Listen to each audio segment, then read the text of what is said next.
अच्छा दोस्तों दोस्तों एक बार फिर से मैं अपना जो लास्ट क्लास है उसको कंटिन्यू करने के लिए आपके सामने आया हूँ। हम लोग लास्ट क्लास में डिस्कस कर रहे थे दोस्तों ओशिनिया महाद्वीप, बात कर रहे थे ओशिनिया कॉन्टिनेंट की बात कर रहे थे हम लोग लास्ट क्लास में। देखो थोड़ा सा वेरिएशन आपको वापस से कनेक्ट करने के लिए वापस से अपन लोग देखते हैं चीजों को कि हमने कहाँ तक पढ़ लिया है, फिर आगे के सेगमेंट को आगे बढ़ाते हैं हम लोग। ठीक है, हमारा जो कंटिन्यू चल रहा था ओशिनिया में बात कर रहे थे ओशिनिया महाद्वीप की। ओशिनिया महाद्वीप की लोकेशन देखिए, ओशिनिया महाद्वीप है कहाँ है, वैश्विक संदर्भ में देख रहे थे ओशिनिया महाद्वीप है कहाँ है। तो अपने देखा था ओशिनिया महाद्वीप की लोकेशन किधर है आपको, क्योंकि दक्षिण पूर्वी हिस्से के अंदर मिलेगा आपको ओशिनिया महाद्वीप दिखेगा आपको। इस महाद्वीप की स्थिति इस मैप से भी अपने क्लियर की थी कि यहाँ पे ओशिनिया के अंतर्गत नॉट ओनली ऑस्ट्रेलिया के अंदर न्यूजीलैंड, आपका मेलानेशिया, माइक्रोनेशिया, बहुत सारे पैसिफिक ओशन के बिखरे हुए द्वीप दिखाई दे रहे थे। ठीक है, इसकी बात की थी हम लोगों ने लास्ट क्लास में ये भी डिसाइड किया था कि देखा था कि ओशिनिया के अंदर जो महाद्वीप है उसके अंतर्गत कौन कौन सी देशों को शामिल किया जा रहा था। तो अपन ने सबसे पहले देखा था ऑस्ट्रेलिया को, उसका न्यूजीलैंड के बाद में कुछ जो अपना इंडोनेशिया है उसके पूर्वी हिस्से की तरफ कुछ द्वीप दिखाई दे रहे थे। इनको समुद्र रूप से क्या बोला था अपन ने, मेलानेशिया बोला था। उसके बाद में फिलीपींस द्वीप समूह के राइट साइड में भी कुछ द्वीपीय समूह दिखाई दिया था, जिसको कंबाइंड रूप से बोल रहे थे अपन लोग माइक्रोनेशिया। उसके बाद पैसिफिक ओशन के अंदर जो प्रशांत महासागर है उसमें बिखरे हुए द्वीप दिखाई दे रहे थे हम लोग को, जिनको बोला था अपन लोगों ने समुद्र रूप से पॉलिनेशिया। ये सब डिस्कस कर चुके थे दोस्तों। इनके निर्माण की बात की थी तो मैंने कहा था इनका जो निर्माण हुआ है वो ज्वालामुखी क्रिया के द्वारा हुआ है या किसके द्वारा हुआ है, प्रवालों के द्वारा हुआ है। ठीक है, थोड़ा सा हमने डिस्कस भी किया था इंट्रोडक्शन में कि तापीय सम्मिलित तरंग का ऊपरीमुखी स्पंदन हुआ और उसकी वजह से क्या हुआ है, जो ज्वालामुखी फटे या ज्वालामुखी क्रिया हुई है तो उसके कारण से क्या हुआ, नव भूपट्टी का निर्माण हुआ है। वही सारे क्या है आइलैंड के रूप में दिखाई देते हैं हमको। ऐसे प्रवालों की बात करेंगे जब ग्रेट बैरियर रीफ पढ़ेंगे तो उसमें डिटेल से बात करेंगे इसकी प्रवाल वृत्तियों की। उसके बाद आगे देखा था अपन लोगों ने, तो अपने इसमें ये भी देखा था अपन लोगों ने कि जो ऑस्ट्रेलिया है ये ओशिनिया महाद्वीप का सबसे बड़ा देश है और सबसे छोटा देश कौन सा हमारा, नोरू है। इसके बारे में डिस्कस किया था, जो मेलानेशिया का ही पार्ट है। ठीक है, फिर हमने देखा था वाटर बॉडी को, इसके चारों तरफ देखे ऑस्ट्रेलिया, एक एक देश की बात कर रहे हैं हम लोग। सबसे पहले ऑस्ट्रेलिया की बात कर रहे थे और ऑस्ट्रेलिया में देखा था कि ऑस्ट्रेलिया को चारों तरफ से कौन कौन सी वाटर बॉडी ने घेरा हुआ है। तो नीचे से चालू करें तो दक्षिणी हिस्से में सबसे पहले देखिएगा हमको आर्टिशियन ऑस्ट्रेलियन व्हाइट के नाम से। उसके बगल में ही आपकी एक खाड़ी दे रखी है स्पेंसर की खाड़ी, उसके दक्षिणी पार्ट में दक्षिणी सागर दे रखा है। उसके बाद में आपका तस्मान सी है, फिर पैसिफिक ओशन है, देन आपका कोरल सी है, उसके बाद कारपेंटर की खाड़ी है, अरोफोरा सागर है, तिमोर सी है, हिंद महासागर है। इन सब की बात की थी हम लोगों ने दोस्तों। लेकिन इसमें सबसे ज्यादा इंपॉर्टेंट क्या थी, जलसंधियां। इसमें इंपॉर्टेंट थी जलसंधि। तो सबसे पहले दक्षिणी पार्ट में जलसंधि मिली जिसको बोला बॉस जलसंधि। ये बॉस जलसंधि आपकी दक्षिणी सागर को किससे जोड़ दिया, आपकी तस्मान सी से जोड़ दी थी। इसकी बात की थी हम लोगों ने। उसके अलावा हमने बात की दूसरी जलसंधि न्यूजीलैंड के अंतर्गत आती है, जो कि ये देश कौन सा आपका, न्यूजीलैंड, इसके अंतर्गत आ रही है। तो इसमें मैंने कहा था कि पैसिफिक ओशन इधर कौन सा सागर है, पैसिफिक ओशन, इधर है आपका तस्मान सी। पैसिफिक ओशन को तस्मान सी से जोड़ने का काम कर दिया कुक जलसंधि। उसके अलावा बताया टॉरस जलसंधि की बात की थी। टॉरस जलसंधि की सिंपल सी बात है, इसमें कुछ नहीं है, कोरल सी है, इधर क्या है आपका कारपेंटर की खाड़ी, दोनों को जोड़ने का काम कौन कर रहा है, आपका टॉरस जलसंधि कर रही है। हालांकि एक बात तो बता दूं आपको, मैंने पिछली क्लास में डिस्कस किया था कि ऑस्ट्रेलिया और न्यूजीलैंड के बीच में कोई जलसंधि है तो कौन सी है, टॉरस है। कौन सी कहोगे आप, टॉरस जलसंधि है दोनों के बीच में। ठीक है, ये जलसंधि की बात हुई थी। फिर मैंने बात की थी कुछ रिलीफ्स की, उच्चावच की बात कर रहा था मैं इसके अंतर्गत बात कर रहा था आपसे, सॉरी उच्चावच से पहले अपन बात कर लेते हैं इसकी खोज के बारे में। कुछ फैक्चुअल डाटा देखा था हम लोगों ने और फैक्चुअल डाटा में मैंने बताया था आपको कि 1606 में डब्ल्यू जॉन्स ने केप यार्ड प्रायद्वीप पे सबसे पहले पहुंचे थे यहाँ पे। उसके बाद में जैसे जॉन्स पहुंचे उसके बाद में डच लोग भी पहुंचने लगे, पश्चिमी एवं पूर्वी किनारों पर पहुंचे यहाँ पे। और उसके बाद उन्होंने यहाँ के जंगलों के बारे में, यहाँ के रेगिस्तानों के बारे में थोड़ी सी जानकारी प्राप्त की और इसको एक नया नाम दे दिया था न्यू हॉलैंड। इस ऑस्ट्रेलिया को नाम क्या दिया था ना, न्यू हॉलैंड के नाम से इसको पुकारने लगे थे। लेकिन इसके बारे में जो दक्षिणी पार्ट पर जो पहुंचा है पहली बार इसके दक्षिणी हिस्से के ऊपर जिसने कदम रखा था वो रखा था तस्मान ने। किसने रखा था, तस्मान ने रखा था। लेकिन इसकी विस्तृत जानकारी दी थी हमको कुक ने। तो ध्यान रखना, मैंने पिछली क्लास में बताया था आपको कि कुक की ये दूसरी यात्रा थी। पहले भी कुक जा चुके हैं यहाँ, लेकिन उसके बाद में दूसरी यात्रा में इन्होंने इसकी पूरी जानकारी दी। 1772 से लेकर 76 के बीच में संपन्न हुई है। और ये सबसे पहले कहाँ पे, सिडनी जो बंदरगाह है इनका, वहां पहुंचे हैं जहां बॉटनी की खाड़ी पड़ती है, वहां सबसे पहले क्या हुए हैं, पहुंचे हैं। ऑस्ट्रेलिया के नामकरण की बात की, ऑस्ट्रेलिया कब सबसे बना है, लैटिन भाषा का दक्षिण मतलब होता है, उसका नामकरण ऑस्ट्रेलिया नाम दिया था फ्लिंडर्स ने। ये फैक्चुअल नॉलेज थी जो अपन डिस्कस कर चुके हैं। उसके बाद में आगे देखते हैं।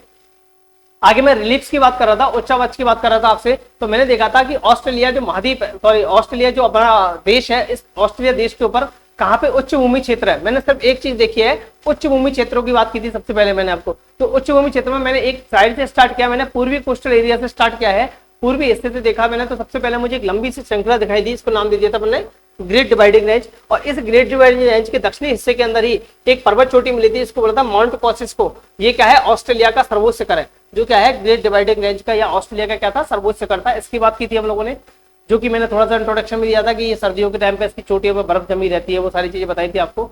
उसके बाद नीचे की तरफ चला पर एक क्लॉक वाइज डायरेक्शन में चलते हैं हम लोग, तो उसमें देखा था तो नीचे की तरफ हमको मिली फ्लिंडर्स रेंज मिली, उसके बाद में स्टर्लिंग रेंज, उसके बाद क्या मिली थी हमको डार्लिंग रेंज, उसके बाद में केनावाब का पठार, हम्सले का पठार, किम्बरले का पठार, अर्नेहम का पठार, उसके बाद उत्तरी पार्ट में यहाँ रेनॉल्ड्स रेंज, कौन सी है, रेनॉल्ड्स रेंज, बीच में है मैकडोनल्ड रेंज, यहाँ है आपकी कौन सी, माउंट ईसा, माउंट ईसा, ठीक है। इसकी जहां साइड में मिली थी आपको ग्रे रेंज, और एक और पठारी क्षेत्र है पूर्वी हिस्से में ही, उसका नाम है टुआम्बा का पठार।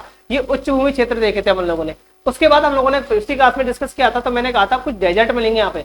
और दोस्तों ये क्लास आज अपन लोग जो रिकॉर्ड कर रहे हैं उसके अकॉर्डिंग अभी आरएस मेंस पेपर हुआ है, कल ही मेंस पेपर हुआ, उसी में क्वेश्चन पूछा गया था कि 2 नंबर का क्वेश्चन था मेंस के पेपर में, और क्वेश्चन में पूछा था ऑस्ट्रेलिया के 6 मरुस्थलों के नाम बताइए आप। सीधा क्वेश्चन पूछा होता, 6 मरुस्थल पिछले क्लास में डिस्कस किया हम लोगों ने। तो अगर मरुस्थल की बात करें, नीचे मिला था आपको विक्टोरिया डेजर्ट, उसके बाद गिब्सन डेजर्ट, फिर ग्रेट सैंडी डेजर्ट, उसका तनामी, फिर सिम्पसन और स्टुअर्ट डेजर्ट। अपन लोग पिछली क्लास में इसको बना चुके हैं, सारा का सारा डेजर्ट कंडीशन डिस्कस कर चुके हैं। उसके बाद में एक चीज इंपॉर्टेंट थी दोस्तों, इसमें मैंने कहा था लेक आयर। ये लेक आयर बहुत इंपॉर्टेंट है, इसकी बात करेंगे, डिटेल में बात करेंगे, डिस्कस करेंगे इसके बारे में, लेक आयर के बारे में हम लोग, तो और ज्यादा बेटर तरीके से चीजें समझ में आएंगी हमारे में, ठीक है। अभी हम लोग देखते हैं, लेकिन अब आगे सेगमेंट, ये सेगमेंट हम लोग डिस्कस कर चुके थे, अब आगे का सेगमेंट बात करते हैं हम लोग। दोस्तों ध्यान रखना, ये तो है उच्च भूमि प्रदेश। अच्छा, यहाँ से एक इंपॉर्टेंट चीज और होती है, वो इंपॉर्टेंट चीज क्या है कि यहाँ से कर्क रेखा जो है, सॉरी मकर रेखा जो है, यहाँ से मध्य भाग से, ऑस्ट्रेलिया के बिल्कुल मध्य भाग से, इसके बीचों बीच से मकर रेखा गुजरती है।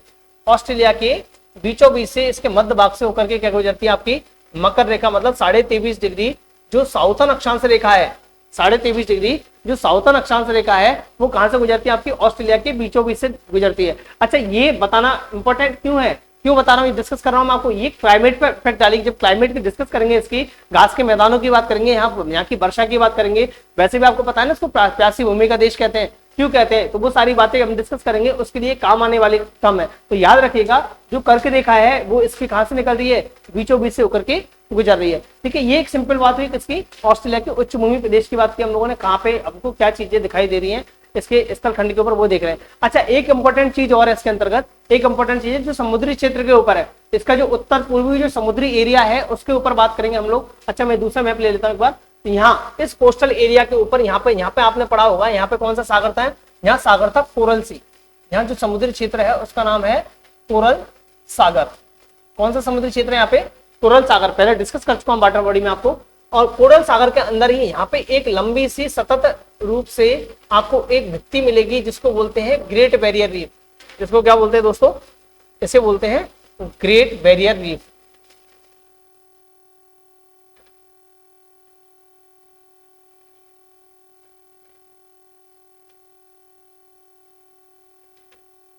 इसको क्या बोल रहे हैं, ग्रेट बैरियर रीफ। मतलब ये क्या है, प्रवाल भित्ति है। बात करते हैं प्रवाल भित्ति होती क्या है, ध्यान रखना, ये एग्जाम में असिस्टेंट इंजीनियर की एग्जाम में पूछा हुआ क्वेश्चन है कि ग्रेट बैरियर, विश्व की सबसे बड़ी प्रवाल भित्ति ग्रेट बैरियर रीफ कहाँ स्थित है। क्वेश्चन ऑप्शन में दिया हुआ था ऑस्ट्रेलिया के उत्तर पूर्वी कोस्टल एरिया पे, ऑस्ट्रेलिया के दक्षिण पश्चिम कोस्टल एरिया पे, इस तरह से क्वेश्चन ऑप्शन दिए हुए थे उसमें। तो आपको ध्यान रखना ये कहाँ है, ऑस्ट्रेलिया के उत्तर पूर्वी जो कोस्टल एरिया है, जो तटीय भाग है, उस पर स्थित है कौन सी आपकी ग्रेट बैरियर रीफ। आगे बात करते हैं दोस्तों कि ग्रेट बैरियर होती क्या है, अपन बात करते हैं ये प्रवाल भित्तियां होती क्या है। देखो बहुत सिंपल सी चीज है, बहुत मुश्किल नहीं है। जो प्रवाल भित्तियां है अपन लोग डिस्कस करते हैं, मैं आपको एक इमेज से समझाता हूँ इस चीज को। ये आपको दिखाई दे रही है, ये हमारा कौन सा है, तिमोर सागर। ये पूरा समुद्र से ब्लू कलर में आपको दिख रहा होगा, ये क्या है, तिमोर सी है। ये तिमोर सी के बीच में ये तटीय भाग है ऑस्ट्रेलिया का, ये ऑस्ट्रेलिया का कोस्टल एरिया है। और इधर जो आपको ये दिख रही है श्रृंखला के रूप में, ये है हमारी प्रवाल भित्ति। ये क्या है, प्रवाल भित्ति है। हालांकि इसके फायदे भी बहुत है और नुकसान भी हमारे लिए होते हैं, जैसे कि जहाजों का टकराना, जहाजों के लिए वो कन्वेंशन क्षेत्र नहीं बनना, इसके कारण से क्या होता है, समस्या भी पैदा होती है। लेकिन ये क्या होती है, फायदेमंद ज्यादा होती है। जो इनको एक्चुअल में समुद्र का वर्षा वन भी कहा जाता है। जो इक्वेटोरियल रेन फॉरेस्ट होते हैं उनसे भी ज्यादा बायोडाइवर्सिटी कहीं पाई जाती है, तो इन्हीं में पाई जाती है प्रवाल भित्तियों में। अच्छा, इन प्रवाल भित्ति होती क्या है, इनकी बात करते हैं अपन। किसकी बात कर रहे हैं अपन लोग, प्रवाल की बात कर रहे हैं अपन लोग, बात कर रहे हैं प्रवाल की।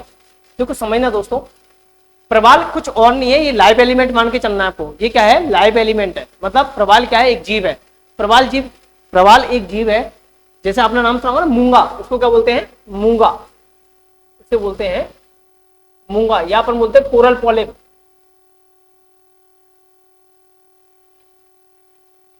कोरल पॉलिप के नाम से भी इसको जानते हैं। देखो ये एक जीव है जो किस पे करता है? चूने के ऊपर अपना क्या करता है? निर्वाह करता है।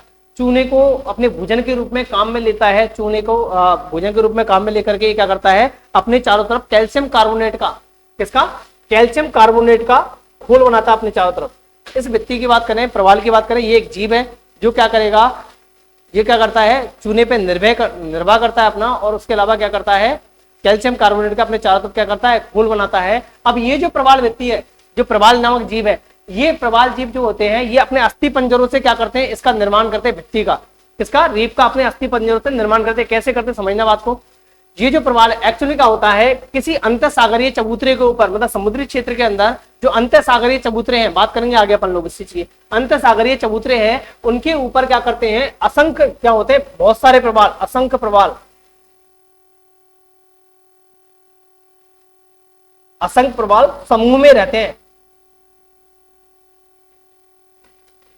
समूह में रहते। मतलब एक अंतःसागरीय चबूतरा है जिसके ऊपर क्या होते हैं? बहुत सारे जो प्रवाल हैं वो क्या करते हैं?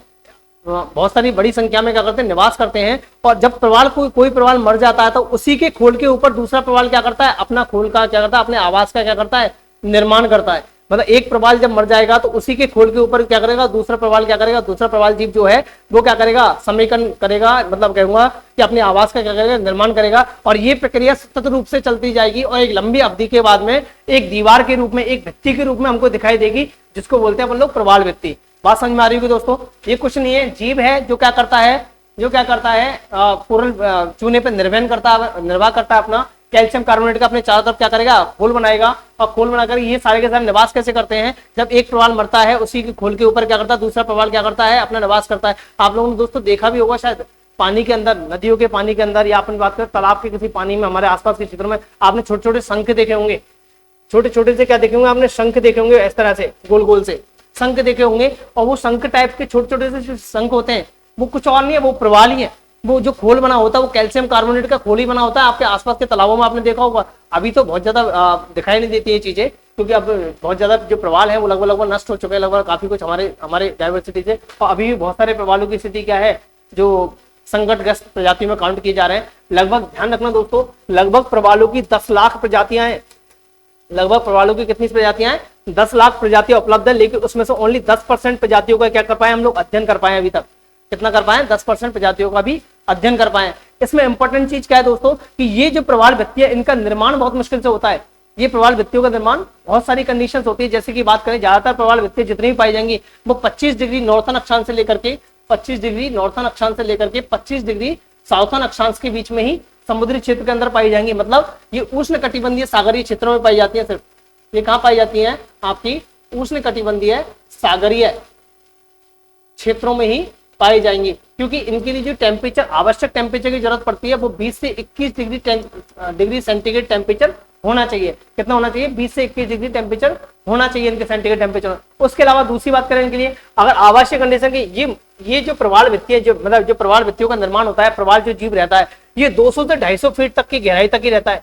200 से 250 फीट तक की गहराई तक की क्या करते हैं ये लोग? निवास करते हैं, क्योंकि यहीं तक क्या होता है? सूर्य का प्रकाश पहुंच पाता है। और सूर्य के प्रकाश के पहुंचना इसलिए आवश्यक है इनके लिए कि उसी के द्वारा क्या करते हैं? जो हरे वर्णक है उसके द्वारा क्या करते हैं? प्रकाश संश्लेषण के द्वारा क्या करते हैं? अपना भोजन प्राप्त करते हैं लोग। इसलिए क्या करते हैं? इन प्रवाल भित्तियों के लिए भी एक निश्चित गहराई तक की क्या होती है? ये पाई जाती है। दूसरा, इनके लिए अंतःसागरीय चबूतरा होना आवश्यक है, नीचे बेस होना चाहिए। जैसे किसी सागरीय क्षेत्र का ढाल है तो ये ढाल है, तो ये ढाल पे नीचे की तरफ समुद्री, हालांकि सागर तल ये है, समुद्र तल मान के चलते ये है, ऊपर वाला ये क्या है? समुद्र तल है, नीचे क्या है? ढलान पे। तो यहाँ निर्माण करेगी, यहाँ से निर्माण होगी और तल तक ही होगी। ये भित्ति कहाँ होगी? समुद्र का जो तल है, ये क्या है? समुद्र तल। इस समुद्र तल, सागर तल तक ही क्या होगी? ये प्रवाल भित्ति होगी। और प्रवाल भित्ति समुद्र से ऊपर जाने पे क्या होगा? पानी से बाहर जाने पे ये मर जाते हैं प्रवाल। इसलिए कहते हैं वहां से ऊपर निर्माण नहीं करते। या तो क्या होते हैं? गहराई में बढ़ते हैं, या कहाँ बढ़ते हैं? आपके ज्यादा गहराई तक भी नहीं जाते, क्या अपना विस्तार चौड़ाई में करते हैं। ठीक है। हालांकि इसकी वेरिएशन की बात करूं आगे, दूसरी बात करें इसके अंतर्गत, ये प्रवाल भित्तियों के लिए अवसाद मुक्त होना चाहिए, जल भी कैसा होना चाहिए, अवसाद मुक्त होना चाहिए, बहुत ज्यादा लवणीयता नहीं होनी चाहिए इनके लिए। अगर लवणीयता भी क्या होनी चाहिए, जो सैलिनिटी की बात कर रहे हैं अपन लोग, वो भी बहुत ज्यादा नहीं होनी चाहिए प्रवाल के लिए। ज्यादा अपन डिस्कस नहीं करेंगे दोस्तों इसके अंतर्गत, क्योंकि हमको एक अलग टॉपिक पढ़ना है प्रवाल भित्ति, उसके अंदर प्रवालों की बात करेंगे, एक अलग से टॉपिक लेके आऊंगा मैं आपके सामने, जिसमें प्रवाल की सारी आवासीय कंडीशंस की बात करेंगे, प्रवाल के निर्माणों के सिद्धांत की बात करेंगे कि कैसे कैसे कौन कौन से सिद्धांत प्रवालों के निर्माण के लिए दिए गए हैं, उन सब की बात करेंगे हम लोग, क्या क्या मान्यताएं धारणाएं हैं इनके बारे में, इसके बारे में कुछ स्पेशल प्रवालों की बात भी करेंगे, उसमें पूरा डिस्कस करेंगे कितने टाइप्स के हैं, उन सब की बात करें। जैसे मैं बेसिकली बता दूं आपको, जैसे मेनली जो प्रवाल भित्तियां पाई जाती हैं वो 3 तरह की होती हैं। एक होती है आपकी कौन सी, तटीय प्रवाल भित्ति, तटीय प्रवाल भित्ति, ठीक है। एक होती है आपकी कौन सी, ये बैरियर रीफ की बात कर रहे हैं हम लोग, महान प्रवाल भित्ति के तौर पर, ठीक है, ये होती है। एक होती है आपकी कौन सी, अटॉल के नाम से जानी जाती है, जो इस तरह से करके 3 प्रकार की जो प्रवाल भित्तियां हमारी तरफ यहाँ पाई जाती हैं। इनका अलग अलग सिस्टम है, इनको डिटेल में जब पढ़ेंगे हम लोग तो तब ज्यादा विस्तृत जानकारी की बात करेंगे हम लोग, ज्यादा टाइम इस पर कंज्यूम नहीं करेंगे, बस इतना मान के चलना है कि ऑस्ट्रेलिया का जो पूर्वी कोस्टल एरिया है, कौन सा है, ऑस्ट्रेलिया का जो पूर्वी कोस्टल एरिया है, इस पूर्वी कोस्टल एरिया के ऊपर क्या हुआ है, एक प्रवाल भित्ति का निर्माण हुआ है, जो कि क्या है, सागर तल से नीचे दिखाई देती है हमको, ठीक है। और अभी दूसरी इमेज में भी देख लेते हैं एक बार हम लोग, देखो ये दिख रही होगी, ये बिखरी हुई क्या है, समुद्र तल से मतलब पानी के नीचे, पूरा का पूरा क्या है, पानी के नीचे सैटेलाइट इमेज है, ऊपर से ली गई इमेज है इसकी, जो क्या हुआ है, शैवालों सॉरी कैल्शियम कार्बोनेट के खोल के द्वारा क्या हुआ है, इन्होंने निर्माण क्या हुआ, अंत सागरीय चबूतरे पर हुआ है। देखो ये जो तटीय क्षेत्र है, उस तटीय क्षेत्र से क्या हुआ है, समुद्र के ऊपर थोड़ा सा हटके है। इन प्रवाल भित्तियों, जो गेट बैरियर रीफ की बात करें, इस बैरियर रीफ के अंदर बीच में क्या है, सतत नहीं है, ये क्या है, बीच में क्या हुआ है, इसमें ब्रेक है, मतलब अंत सागर जो होता है ना, छिछली लेगूनों का क्या हुआ है, इसमें निर्माण हुआ है, और बीच में उसमें क्या है, कट है, वो क्या हुआ, टूटी हुई है, और टूटी होने के कारण से क्या हुआ, समुद्री जल है उसका जो है आविर्भाव लगातार बना रहता है, मतलब सागरीय जो जल है उसका कांटेक्ट हमेशा बना रहेगा, और सिसिली लेगून से हमेशा पानी बना रहेगा। कई जगह पे तो इतनी चौड़ी है, कई जगह ये कट इतने चौड़े है कि जहाज को प्रवेश करा सकते हैं इसमें से अंदर अपन लोग, ठीक है। तो ध्यान रखना है, अपन बात कर रहे थे किसकी, प्रवाल भित्ति की। प्रवाल होते क्या है, ध्यान रखना है, ये लाइव एलिमेंट है, एक जीव है, जिसको अपन मूंगी के नाम से जानते हैं, जो किस पे करता है, चूने पर अपना निर्भर करता है, और लगभग 10 लाख प्रजातियां इसकी पाई जाती हैं। इसके अस्थि पंजरों से क्या होता है, जब एक प्रवाल मर जाएगा उसी के ऊपर दूसरा प्रवाल क्या करेगा, आवास का निर्माण करेगा। लंबी प्रक्रिया होती है, लंबी प्रक्रिया के बाद लंबे समय के बाद में क्या होता है, इसमें एक दीवार के रूप में हमको दिखाई देने लगती है, भित्ति के रूप में दिखाई देती है, इसी को बोलते हैं प्रवाल भित्ति अपन लोग, ठीक है। तो इसकी बात दोस्तों, ये ऑस्ट्रेलिया सबसे बड़ी प्रवाल भित्ति, ध्यान भी रखना, और जो समुद्र है उनका वर्षावन भी कहलाती है। इतनी बायोडाइवर्सिटी जितनी आपकी इक्वेटोरियल जो रेन फॉरेस्ट है उनमें भी नहीं पाई जाती, उससे भी ज्यादा आपको क्या मिलेगी, यहाँ बायोडाइवर्सिटी मिलेगी इस जगह पे, ठीक है। तो समुद्र का वर्षावन भी कहते हैं इसको। बाकी का और इसके डिटेल के लिए अपन लोग अलग से लेक्चर लेके आएंगे, जिसमें प्रवाल भित्ति को डिटेल जानेंगे, इनके सिद्धांत जानेंगे, इनके टाइप्स जानेंगे हम लोग, इसकी जो कंडीशन है, कैसे कैसे कितनी सैलिनिटी चाहिए, कितना टेम्परेचर चाहिए, कितना इसके लिए प्रकाश की आवश्यकता है, प्रकाश इसका भ्रंजन कैसे, मरते कैसे हैं प्रवाल, तो उसके उधर प्रवाल भ्रंजन वो कैसे क्रिया होती है, घटना कैसे होती है, उन सब की बात हम लोग नेक्स्ट क्लास में कभी डिस्कस करेंगे, दूसरी क्लास में तब बात करेंगे उसके बारे में, ठीक है दोस्तों। तो ये बात है किसकी, ऑस्ट्रेलिया की पूर्वी कोस्टल एरिया की, और पूर्वी कोस्टल एरिया की तरफ क्या मिला हमारे लिए, कौन सा, कोरल रीफ मिला अपने लिए। उच्चावच की बात कर रहे थे हम लोग, ठीक है, ये सब देखा हम लोगों ने। उसके बाद मिल गया हमको क्या, कोरल रीफ। अच्छा, एक इंपॉर्टेंट टास्क और है, एक इंपॉर्टेंट चीज और है, एक्चुअली क्या है कि ऑस्ट्रेलिया के अंतर्गत, दूसरे मैप से देखते हैं, देखो दोस्तों, ऑस्ट्रेलिया के अंदर एक और घटना बहुत इंपॉर्टेंट है, जो अभी लेटेस्ट में घटना है, और कभी वैज्ञानिकों को बहुत लंबे टाइम तक सिरदर्द बनी रही, जो उसकी बात करें हम लोग। देखो ये दिख रहा होगा आपको बहुत सारे, यहाँ हिल्सबोरो बर्ग के नाम से आपको जगह दिख रही होगी, पीक रेंज दिख रही होगी आपको, स्प्रिंग शोर दिख रहा होगा, बकलैंड दिख रहा होगा, मतलब एक लाइन सी दिख रही होगी आपको, और बीच में कुछ पॉइंट्स दिख रहे होंगे। ये ऑस्ट्रेलिया के पूर्वी कोस्टल एरिया की तरफ है। एक्चुअल में ये कुछ और नहीं है, ये क्या है, आपके ज्वालामुखी है। ये क्या है, ज्वालामुखी। ज्वालामुखी मतलब क्या है, ये जो ज्वालामुखी है, इन ज्वालामुखियों की एक सीरीज पाई गई है किसके अंदर, ऑस्ट्रेलिया के पूर्वी हिस्से के अंदर ज्वालामुखियों की क्या है, एक सतत श्रृंखला है, एक सीरीज पाई गई है, एक पूरी क्या है, श्रृंखला है। बहुत सारे ज्वालामुखी एक सीध में क्या हुए हैं, फटे हैं, एक के बाद पहले, सबसे पहले कौन सा फटा आपका, हिल्सबोरो का जो आइलैंड, सॉरी बेस आइलैंड के पास में हिल्सबोरो बर्ग के नाम से जो ज्वालामुखी है, वो सबसे पहले क्या हुआ, एक्सप्लोड हुआ है। उसके बाद में क्रम से एक के बाद एक ज्वालामुखी क्या हुआ, विस्फोट हुआ है। अब ये क्रिया क्या है, ये जो घटना है, ये जो विवर्तन की घटना है, ये घटना जो है सबसे ज्यादा चौंकाने वाली है। क्यों, क्योंकि जब हम बात करते हैं प्लेट टेक्टोनिक थ्योरी की बात करते हैं, तो उस थ्योरी के अंतर्गत जो हेरियस ने सिद्धांत दिया था अपना, उसमें उसने कहा था हेरियस ने कि जितनी भी विवर्तनीय घटनाएं हैं, चाहे ज्वालामुखी की बात करें, चाहे हम भूकंपीय घटनाओं की बात करें, वो सारी घटनाएं कहाँ होती हैं? प्लेटों के किनारे पे होती हैं। लेकिन ये जो ज्वालामुखी घटना है, ये प्लेटों के किनारों पे ना होकर के क्या हो रही है? किसी प्लेट के भीतरी भाग के ऊपर हो रही है। कहाँ हो रही है? प्लेट के अंदरूनी पार्ट के अंदर हो रही है। आपको दिख रहा होगा ये प्लेट का क्या है? भीतरी भाग है। तो ये बहुत बड़ा सिरदर्द का कारण बनी साइंटिस्ट के लिए। क्या है? इसको बोलते हैं, इस घटना को, ये जो एक सीरीज में एक्सप्लोड हुए ऑस्ट्रेलिया के अंतर्गत, जो जितने भी ज्वालामुखी हैं जो एक सीरीज के अंदर क्या हुए? एक्सप्लोड हुए हैं, इन ज्वालामुखी क्रिया को बोला जाता है कॉस्ग्रोव हॉटस्पॉट। इसको बोलते हैं कॉस्ग्रोव हॉटस्पॉट। इसको कॉस्ग्रोव हॉटस्पॉट के नाम से क्या किया जाता है दोस्तों? जाना जाता है। अच्छा, ये कॉस्ग्रोव हॉटस्पॉट है क्या? इसकी बात कर लेते हैं थोड़ा सा, ठीक है? देखो समझना, ये क्रिया क्या हुई है, क्यों अंदरूनी, स्पेशलिटी क्या है कि किनारे पे नहीं है, किसी प्लेट के अंदरूनी भाग पे बन रही है, जबकि वो थ्योरी के बिल्कुल उलट है, जबकि थ्योरी को पूरी तरह खंडन करती है। तो इसके बारे में जब रिसर्च किया गया, इसके बारे में पता किया गया, तो ये स्पेशलिटी निकल के आई इसकी, और उसमें बताया गया, साइंटिस्ट ने बताया, तो उन्होंने ये कहा कि ये जो कॉस्ग्रोव हॉटस्पॉट सीरीज है, एक्चुअल में क्या हुआ है, जो हमारी पृथ्वी है, ये क्या है? हमारी पृथ्वी है, ऐसे मानते हैं अपन लोग, ये हमारी पृथ्वी है। और पृथ्वी का क्या है? आपको पता होगा, जो पृथ्वी का जो सरफेस से लेकर के अपन लोग देखते हैं, पृथ्वी का जो ऊपरी हिस्सा है ये कहलाता है क्रस्ट, बीच वाला हिस्सा आपका कहलाएगा ये मेंटल, और नीचे कहलाता है आपका कोर। मतलब तीन मेजर पार्टों में पृथ्वी को क्या किया है? कोर तक अपने क्या किया हुआ है? डिवाइड किया हुआ है। ऊपरी सरफेस कौन सा दिख रहा है हमको? क्रस्ट वाला एरिया, नीचे मेंटल, और नीचे क्या है? कोर। हुआ क्या है, इसकी घटना के बारे में थोड़ी सी जानकारी ले लेते हैं आप लोग, कि पहला जो एक्सप्लोड हुआ है, इसकी पूरी डिटेल बता दो। पहले इसकी संरचना की बात करें, ये एक्सप्लोजन हुआ क्यों, कैसे हुआ है, उसकी बात करें हम लोग। क्या हुआ है? आपको पता है कि कोर जो है, पृथ्वी की कोर है, वो क्या है? बिल्कुल गर्म है। यहाँ क्या है? लावा है, जो कौन सी अवस्था में? प्लाज्मा अवस्था में। यहाँ लावा क्या है? गर्म है। जब क्या होता है कि इस लावा के अंदर क्या होता है? एक्सेसिव हीटिंग होती है, बहुत ज्यादा मात्रा में किसी स्थान पर पर्टिकुलर जगह पे क्या होती है? एक्सेसिव हीटिंग होती है। तो मानो ऐसे मान के चलते हम लोग, कलर से देख लेते हैं दूसरे से। यहाँ क्या हो? ऐसे मान के चलते हैं, यहाँ इस जगह पे कोई एक पॉइंट बना है जहां पे क्या हुई है? एक्सेसिव क्या हुई है? हीटिंग हुई है। बहुत ज्यादा क्या हुई? हीट जनरेट हुई है। अब ये हीट बाहर निकलने के लिए कोशिश करती है, यहाँ से लिबरेट होने के लिए, इस जगह से लिबरेट होने के लिए क्या करेगी? कोशिश करेगी बाहर के लिए। अब ऊपर क्या है? मेंटल है। ऊपर क्या है? मेंटल की चट्टाने हैं। अब ये मेंटल जो है, मेंटल ये जो एक्सेस हीट का अमाउंट है, ये क्या करे? ऊपरी जो चट्टान है, या लावा ब्लूम जिसको बोलते हैं, मतलब लावा ब्लूम, ठीक है, ये ऊपरी चट्टान को क्या करेगा? गर्म करेगा। मेंटल को क्या करेगा? गर्म करेगा। और मेंटल को पिघला करके, मेंटल को गर्म करके, साथ में ये मेंटल की जो हीट है, ये लिबरेट होने के लिए कहाँ मूव करेगी? ऊपर की तरफ क्या करने लगेगी? मूव करेगी। और लगभग ऊपर की तरफ मूव करके यहाँ आपको मिलेगा लिथोस्फीयर। यहाँ क्या मिलता है आपका? लिथोस्फीयर।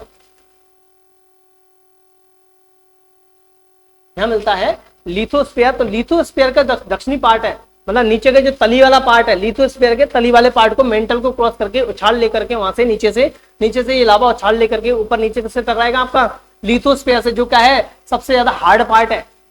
आपको पता है लिथोस्फीयर क्या है? स्थलखंड। लिथोस्फीयर क्या है? स्थलखंड। नीचे क्या है? मेंटल की बात करिए, क्या है? एस्थोनोस्फीयर, दुर्बल मंडल है, एस्थोनोस्फीयर है। अब ये एस्थोनोस्फीयर की प्लेट जो को क्रॉस करके कहां टकराएगा? उसके तल से टकराएगा। किसका? लिथोस्फीयर से। लिथोस्फीयर को गर्म करके वहीं चट्टानों का, वो चट्टाने भी उछाल लेकर के यहाँ को मैग्मा के रूप में क्या होंगी? सरफेस पे ये क्या होगी? हीट लिबरेट हो जाएगी मैग्मा के रूप में। बात समझ में आ रही है?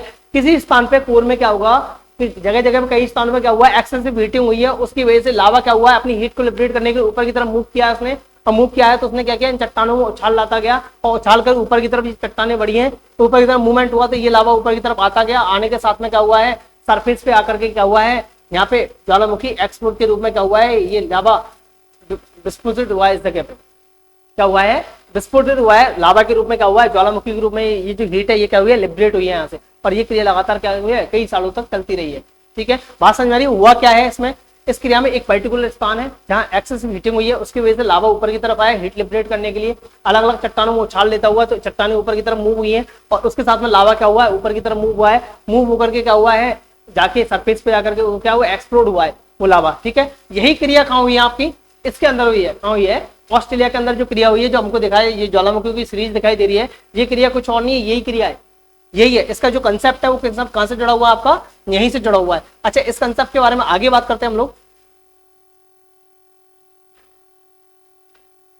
आगे बात करते हैं। अच्छा सुनना मेरी बात को, अब ये जो पॉइंट है, ये जो पॉइंट है पृथ्वी पे, ये फिक्स पॉइंट है, ये मूवमेंटेबल नहीं है। ये पॉइंट कैसा है, फिक्स है। और ये पॉइंट ध्यान रखना, ये पॉइंट कहां एक्सपोर्ट हुआ आपका, आज वर्तमान में जहां पे हमको तस्मानिया दिख रहा है, जहां पे वर्तमान में क्या दिख रहा है हमको, तस्मानिया दिख रहा है, नीचे की तरफ दिख रहा होगा दोस्तों आपको, यहाँ पे ये वाला एरिया, इसकी बात कर रहा हूँ। यहाँ नीचे क्या दिख रहा है आपको, तस्मानिया दिख रहा है। इस तस्मानिया के पास में यहाँ पे इस समुद्री क्षेत्र के अंदर क्या है, ये वाला जो पार्ट है जिसकी बात कर रहा हूँ, ये स्थान कहाँ है आपका, यहाँ है। और आपको पता है कि हमारा जो ऑस्ट्रेलियन महाद्वीप है, प्लेट महाद्वीप विस्थापन सिद्धांत कहता है, थ्योरी हमारी कहती है कि महाद्वीप में क्या हो रहा है, लगातार संचरण हो रहा है। तो आपको पता है कि जो ऑस्ट्रेलियन प्लेट है वो उत्तर की तरफ 7 सेंटीमीटर, उत्तर की तरफ 7 सेंटीमीटर पर ईयर की स्पीड से क्या कर रही है, मूव कर रही है। कितना कर रही है, 7 सेंटीमीटर पर ईयर की स्पीड से क्या कर रही है, मूव कर रही है। तो जब बात करें कि यहाँ पे क्या हुआ है, ये एक्सेसिव हीटिंग हुई है, यहाँ से क्या हुआ, ज्वालामुखी एक्सप्लोजन हुआ है यहाँ से। तो कभी किसी समय पे, लगभग समय की बात करें तो अपन कह सकते हैं कि 34 मिलियन से एगो, 34 मिलियन पहले की बात कर रहे हैं हम, ईयर्स एगो की बात कर रहे हैं, 34 मिलियन ईयर एगो की बात कर रहे हैं। 34 मिलियन साल पहले ऑस्ट्रेलिया का जो ये पार्ट है, जिसको हिल्सबर्ग के नाम से जान रहे हैं अपन लोग, ये जो पार्ट है, ये पार्ट यहाँ हुआ करता था। ये पार्ट कहाँ था, यहाँ से गुजरा, यहाँ से गुजरा। तो यहाँ पे क्या हुआ, इसमें एक्सेसिव हीटिंग की वजह से क्या हुआ, यहाँ ज्वालामुखी एक्सपोर्ट हुआ, इस सरफेस के अंदर से क्या हुआ है, यहाँ पे हुआ क्या हुआ, ज्वालामुखी का क्या हुआ है, उद्गार हुआ है। सब पहला उद्गार जो 34 मिलियन ईयर है वो हुआ, वो कौन सा था आपका, हिल्सबर्ग। ठीक है, वापस से क्या हो रही है, 7 सेंटीमीटर पर ईयर की स्पीड से क्या हो रही है, ऊपर की तरफ क्या करती आ रही है, मूव करती आ रही है। ये पॉइंट क्या है, फिक्स है, यहाँ से ये मूव करना स्टार्ट हुआ। तो एक के बाद में इसी सीरीज पे क्या हुआ, एक के बाद में एक के बाद में एक क्या हुआ है, ज्वालामुखी के क्या हुआ है, उद्गार हुआ। और वर्तमान में ऑस्ट्रेलिया महाद्वीप क्या हुआ है, ऑस्ट्रेलिया में एक ज्वालामुखी क्या दिखाई देती है हमको, सीरीज के रूप में दिखाई देता है। ये सारे के सारे ज्वालामुखी जो एक्सप्लोजन दिखाई दिए हैं, जो क्या है अपने को किसके रूप में दिखाई देते हैं, कॉस्को हॉटस्पॉट के रूप में अपन लोग जानते हैं इनको। ठीक है दोस्तों, ध्यान रखना ये क्या हुआ है यहाँ से कि ये पॉइंट फिक्स है, हमारा महाद्वीप क्या कर रहा है, मूवमेंट कर रहा है, ऊपर इधर मूव हुआ है। 34 मिलियन और सबसे पहले कौन सा एक्सप्लोड हुआ आपका, हिल्सबर्ग का जो ज्वालामुखी है वो क्या हुआ है, एक्सप्लोड हुआ है। हालांकि ये विलुप्त ज्वालामुखी, इनमें से कुछ ज्वालामुखी बड़े हैं, कुछ ज्वालामुखी कैसे हैं, छोटे हैं। ठीक है, कुछ तो कैसे हैं, बड़े हैं, कुछ कैसे हैं, छोटे ज्वालामुखी है। जैसे आपको दिख रहा होगा यहाँ एक्सप्लोशन बिल्कुल पास में हुआ है, लेकिन यहाँ पे कितना है, यहाँ पे लगभग एक्सप्लोशन ना के बराबर है, यहाँ नहीं हुआ इस क्षेत्र के अंदर। मतलब लगभग ऐसे मान के चलो लोग 700 किलोमीटर, ये कितना है, लगभग 700 किलोमीटर, मतलब दोनों के बीच में लगभग 700 किलोमीटर के गैप है। इस बीच में ये भी चौंकाने वाली घटना थी कि अगर एक्सप्लोजन हुए तो लगातार ही होनी चाहिए, तो कई जगह पे तो लगातार एक्सप्लोजन है, और कई जगह पे क्या हुआ है, एक्सप्लोजन में बहुत बड़ा गैप आ रखा है बीच में। सॉरी सर, अपन बात कर रहे थे ज्वालामुखी के अंतर्गत, तो आपको दिख रहा होगा ये बने कैसे, ये अपने कंसेप्ट डिस्कस किया। उसके बाद में देख रहे हैं हम लोग एक और टेंशन की बात थी वैज्ञानिकों के सामने, वो ये था कि यहाँ पहला जो ज्वालामुखी एक्सप्लोड हुआ, उसका दूसरा हुआ, तीसरा हुआ, चौथा हुआ, लेकिन फिर गैप आया। कहीं पे क्या हुआ है, बहुत बड़े ज्वालामुखी एक्सप्लोजन हुए, कहीं पे क्या हुआ, बहुत ही कम हुए, बहुत ही क्या हुआ है, ज्वालामुखी बहुत ही नगण्य, जिसको कहते हैं कि जो मेजर वाले भी नहीं है, इतना सा एक्सप्लोजन हुआ कहीं पे। ऐसा क्यों, ये वेरिएशन क्यों आया इसके अंतर्गत, इसकी बात करते हैं अपन लोग। तो ये भी एक टेंशन की बात थी। जब वैज्ञानिकों और अध्ययन किया तो उनको अध्ययन में ये प्राप्त हुआ, उनको पाया उन्होंने, तो उन्होंने कहा कि ऐसा इसलिए हुआ कि ऑस्ट्रेलिया जो महाद्वीप है, इसमें लिथोस्फीयर की जो हाइट है, मतलब लिथोस्फीयर की जो मोटाई है, हाइट का मतलब मेरा मोटाई है, लिथोस्फीयर की जो मोटाई है उसमें क्या है, बहुत ज्यादा वेरिएशन है। लिथोस्फीयर की मोटाई में क्या है, बहुत ज्यादा वेरिएशन है। और बहुत ज्यादा वेरिएशन होने के कारण से क्या हुआ है, जहां पे मोटाई कम थी वहां तो क्या हुआ है, ज्वालामुखी का एक्सप्लोजन क्या हुआ है, ज्यादा बड़ा हुआ है। और जहां पे मोटाई क्या थी, ज्यादा थी, लिथोस्फीयर की मोटाई क्या है, ज्यादा है, वहां एक्सप्लोजन उतना ही क्या हुआ है, कम हुआ है, छोटा हुआ है एक्सप्लोजन। और कई स्थानों पर ऐसा हुआ है कि जहां मोटाई बहुत ज्यादा क्या मिल रही है, गहराई बहुत ज्यादा मिल रही है, और उस जगह पे एक्सप्लोजन हुआ ही नहीं है। कई जगह तो ऐसा हुआ है एक्सप्लोजन हुआ ही नहीं है। तो ये जो वेरिएशन आ रहा है, ये लिथोस्फीयर की मोटाई की वजह से आ रहा है। जैसे अपन बात करते हैं लिथोस्फीयर की मोटाई की बात करें, उसने एक आइडियल माना कि 130 किलोमीटर, कितना आइडियल माना, 130 किलोमीटर मोटाई की अगर लिथोस्फीयर की परत है, 130 किलोमीटर मोटाई की लिथोस्फीयर की परत है, मतलब मोटाई कितनी है, 130 किलोमीटर से ज्यादा नहीं है। वहां पे जितना भी ज्वालामुखी एक्सप्लोजन हुआ है, वो एक्सप्लोजन में ज्वालामुखी कैसे बने, बड़े बने। ये पतली परत कहलाई है। इसको क्या कहा, ये परत कैसी है, लिथोस्फीयर की पतली, मतलब ज्यादा गहराई नहीं है, ज्यादा मोटाई नहीं है इसकी। 130 किलोमीटर उसने पतला माना है। जिन स्थानों की मोटाई कितनी थी, 130 किलोमीटर से ज्यादा नहीं है, वहां एक्सप्लोजन कितना हुआ, उतना ही बड़ा एक्सप्लोजन हुआ है वहां पे। ठीक है, और यहां से ध्यान रखना, इसकी पता इसके बारे में जो जानकारी मिली थी वो एक खनिज के द्वारा मिली थी, ल्यूसीटाइट। जहाँ पे मोटाई पतली है, जहाँ पे लिथोस्फीयर की मोटाई क्या है, पतली है, वहां से एक खनिज मिला है, यहाँ पे कौन सा, ल्यूसीटाइट खनिज प्राप्त हुआ है। और ये इस खनिज की वजह से जिन जिन स्थानों पे ये खनिज प्राप्त हुआ वहां माना गया यहाँ लिथोस्फीयर की मोटाई क्या है, 130 किलोमीटर से क्या है, कम है। और जहाँ पे 130 किलोमीटर से मोटाई ज्यादा है, लिथोस्फीयर की मोटाई क्या हुआ है, 130 किलोमीटर से ज्यादा है, मतलब भारी है लिथोस्फीयर, वहां पे क्या माना गया कि वहां पे या तो ज्वालामुखी एक्सप्लोजन हुआ ही नहीं है, या फिर क्या हुआ है तो बिल्कुल बहुत छोटा सा ज्वालामुखी एक्सप्लोजन हुआ है जो विलुप्ति के, जिसको क्या माना गया, बिल्कुल नगण्य माना गया है।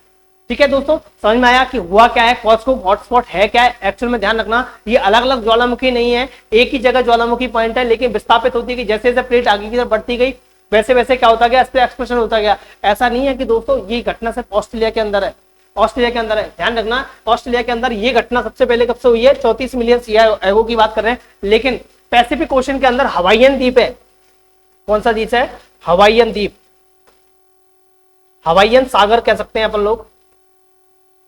हवाईयन सागर क्षेत्र के अंदर भी क्या हुआ है, 80 million year ago, 80 million year ago की बात कर रहे हैं अपन लोग। 80 मिलियन ईयर एगो क्या हुआ है, यहाँ पे भी क्या हुआ है, यही घटना हुई है, कौन सा, एक्सप्लोजन की घटना हुई है। लेकिन लगभग ध्यान रखना दोस्तों, इसकी जो लंबाई है ना, ये हेल्स बैरो से लेकर के नीचे तक की लंबाई है, जो ऑस्ट्रेलिया के अंदर जो कॉस्कोप हॉटस्पॉट दिखाई देता है हमको, इसकी लंबाई ध्यान रखना, इसकी लंबाई है 2000 किलोमीटर। इसकी लंबाई कितनी है दोस्तों, ये शायद कलर आपको दिख नहीं रहा होगा, इसकी लंबाई है दोस्तों 2000 किलोमीटर, लगभग इतना है। लेकिन इस सबसे ज्यादा लंबा कौन सा हमारा, हवाई जो हजारों किलोमीटर तक लंबा हो, और सबसे पहले एक्सप्लोड हुआ कब, 80 मिलियन ईयर एगो हुआ है। लेकिन ये क्या है, सागरीय है। स्थलीय पे सबसे लंबा कौन सा हमारा, जो स्थलीय किसी महाद्वीप के ऊपर स्पष्ट तौर पर दिखाई दे रहा है, वो कौन सा आपका, कॉस्कोप, जो लगभग 2000 किलोमीटर लंबा है। उसके अलावा और भी है, ऑस्ट्रेलिया के अंदर बात करें, येलोस्टोन की बात करें, ऑस्ट्रेलिया के अंदर 17 मिलियन ईयर एगो की बात करें अपन लोग, 17 मिलियन ईयर एगो इस समय आपका येलोस्टोन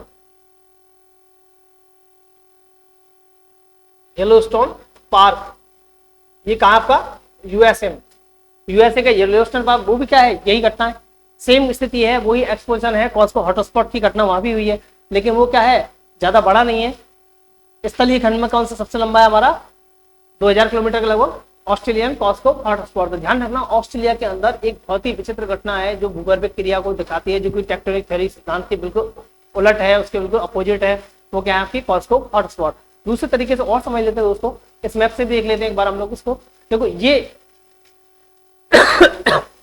ये समझना दोस्तों, क्या हुआ है, यहाँ क्या हुआ है, एक पॉइंट है, ये पॉइंट है, यहाँ हॉटस्पॉट है। कॉस्को हॉटस्पॉट कहाँ है आपका, यहाँ अभी कहाँ है, तस्मानिया के पास में, कहाँ है, तस्मानिया के पास में है, ये हॉटस्पॉट पॉइंट है। यहाँ क्या हुआ, लावा का उद्गार हो रहा है, यहाँ क्या हुआ है, लावा का उद्गार हुआ है। उद्गार होने के साथ में ये जो प्लेट है ये इस तरह से क्या कर रही है, मूव कर रही है उत्तर की तरफ। जब मूव की है तो इसका उत्तरी पॉइंट जो हिल्सबर्ग है, उत्तरी पॉइंट सबसे पहले क्या हुआ, इसके संपर्क में आया यहाँ पे, ये उत्तरी पॉइंट यहाँ से गुजरा तो पहला एक्सप्लोजन कहाँ हुआ है आपका, हिल्सबर्ग में हुआ है, जो कि हुआ है 24 मिलियन ईयर एगो हुआ है। उसके बाद में क्रम से एक के बाद इसी किनारे के साथ साथ क्या हुए, एक्सप्लोजन होते गए। लेकिन ध्यान रखने वाला बात है, बीच में जो गैप आए हैं, जैसे ये जो गैप है ये लगभग कितना है आपका, 700 किलोमीटर लंबा है। ये जो गैप आने का रीजन है, ये क्यों है, क्योंकि लिथोस्फीयर की मोटाई यहाँ क्या है, 130 किलोमीटर से ज्यादा है। यहाँ लिथोस्फीयर की मोटाई में क्या मिलती है, ऑस्ट्रेलिया के अंदर बहुत ज्यादा वेरिएशन मिलती है। उसकी वजह से क्या हुआ है, कई जगह पे चट्टानी क्रम ने भी क्या किया है, इन हॉटस्पॉट के बीच में गैप बनाए हैं। ठीक है, ध्यान रखना दोस्तों, ये बात हुई किसकी, आपकी हॉटस्पॉट वाली। ठीक है दोस्तों, तो याद रखना कॉस्कोप हॉटस्पॉट जो सीरीज है वो कहाँ देखने को मिलती है, हमको ऑस्ट्रेलिया के अंदर देखने को मिलती है। और ये अब इसकी हॉटस्पॉट पॉइंट वर्तमान में कहाँ है आपका, वो तस्मानिया के पास में है, तस्मान सी के अंतर्गत दिखाई देता है हमारे लिए। ठीक है दोस्तों, आगे चलते हैं हम लोग, आगे बात करते हैं।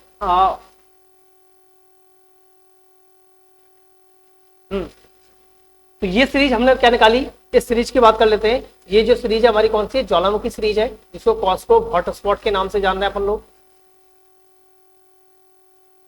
इसको किसके नाम से जान रहे हैं, और ध्यान रखना पहले एक्सप्लोजन का नाम याद रखना, बेज आइलैंड के पास में ये जो एक्सप्लोजन हुआ ये हुआ है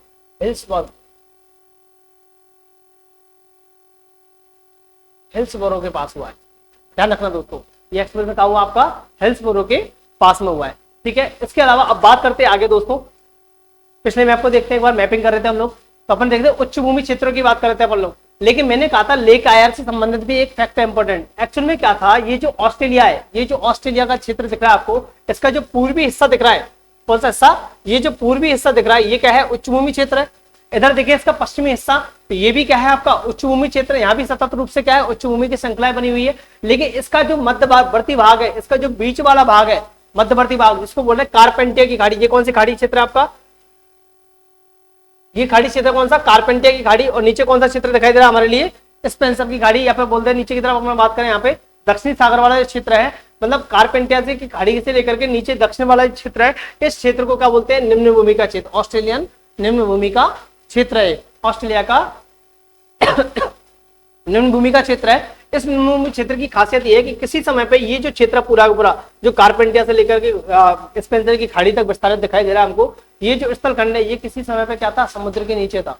ये किसी समय कहाँ था, समुद्र के नीचे था। और जब ये क्षेत्र समुद्र के नीचे था तो उस समय ध्यान रखना, आज भी वर्तमान में लेक आयर और लेक आयर के आसपास का जो क्षेत्र है वो समुद्र तल से ओनली 12 मीटर, समुद्र तल से ओनली 12 मीटर ऊंचा है। ओनली कितना है, 12 मीटर ऊंचा समुद्र तल से। ध्यान रखना दोस्तों, ये क्या बना है, निम्न भूमि का क्षेत्र बना है, जो क्या है, समुद्र। ये पूरा हिस्सा क्या है, किसी समय समुद्र के नीचे था, बाद में थोड़ा उभरा है, लेकिन आज भी ओनली समुद्र तल से 12 मीटर ही ऊंचा है लेक आयर और उसके आसपास का क्षेत्र।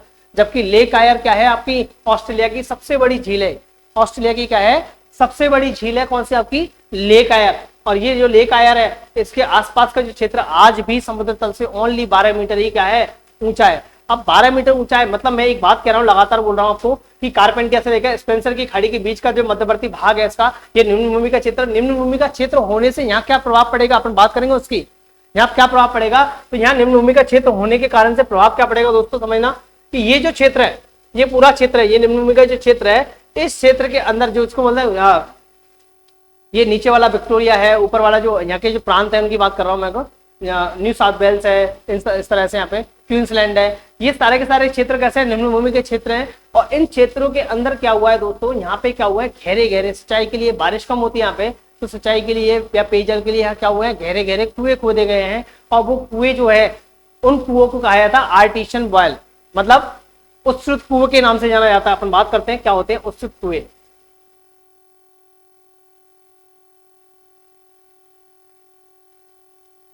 ये इसमें बात करेंगे दोस्तों आर्टिशियन वेल की। मतलब अपन देखें, अगर ऑस्ट्रेलिया का एक मैप बना करके अपन देखें, एक रफली मैप ड्रॉ करके अपन देखते हैं कहां से क्या स्थिति होने वाली है ऑस्ट्रेलिया की।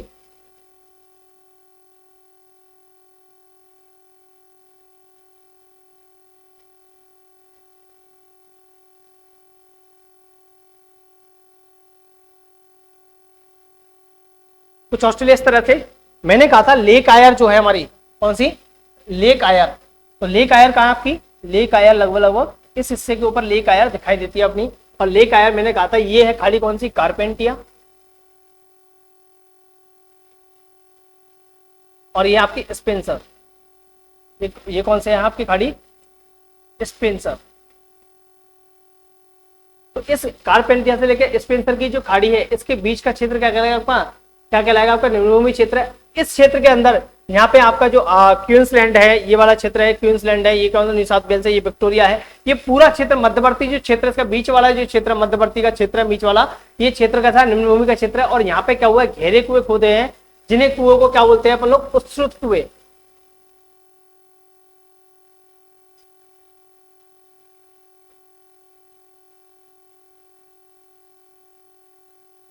इन कुओं को क्या बोला गया है, उत्सुत कुएं बोला है, या अपन कह सकते हैं इनको कहते हैं आर्टिशियन वेल। इनको क्या बोलते हैं, आर्टिशियन वेल।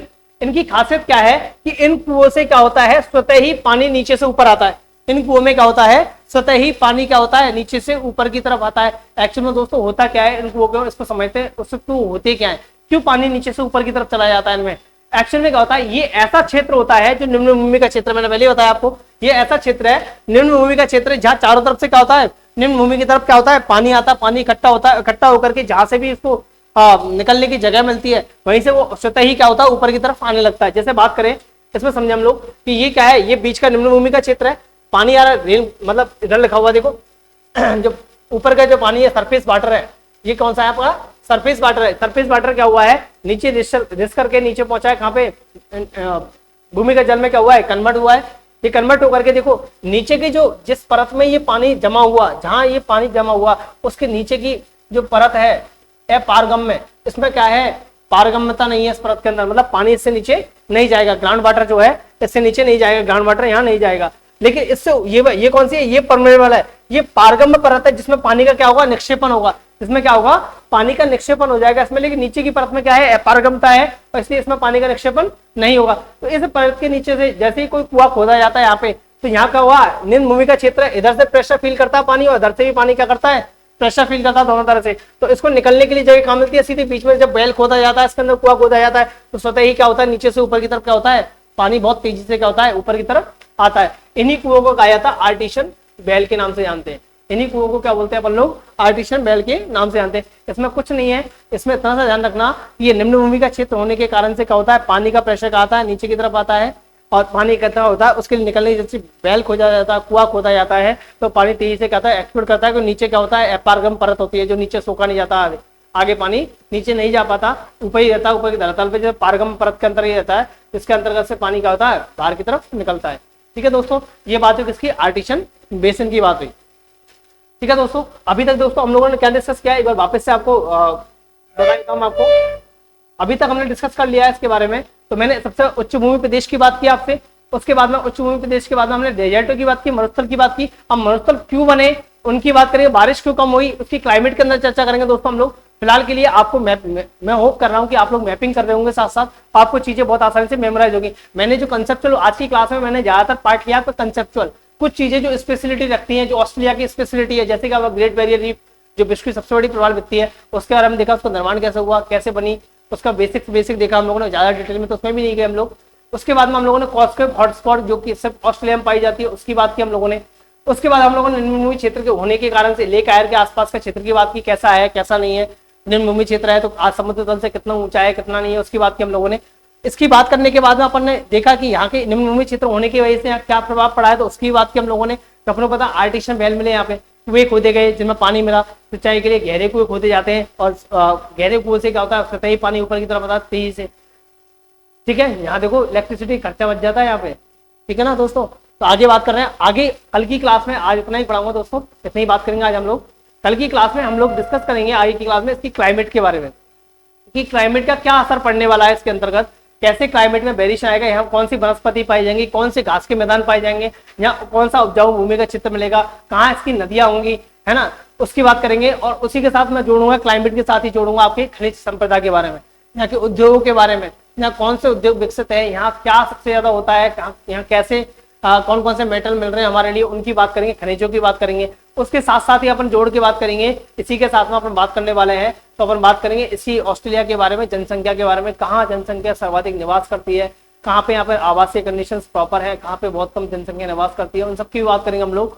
ठीक है, और जो क्रिकेट प्रेमी है उनको पता है कि ऑस्ट्रेलिया के बड़े बड़े जो अच्छे अच्छे ग्राउंड है, उन सबके मेलबर्न के अंदर, पर्थ के अंदर, है ना, सिडनी के अंदर, तो विश्व का सबसे बड़ा ग्राउंड है सिडनी क्रिकेट ग्राउंड, उन सब की बात करेंगे हम लोग उस दौरान।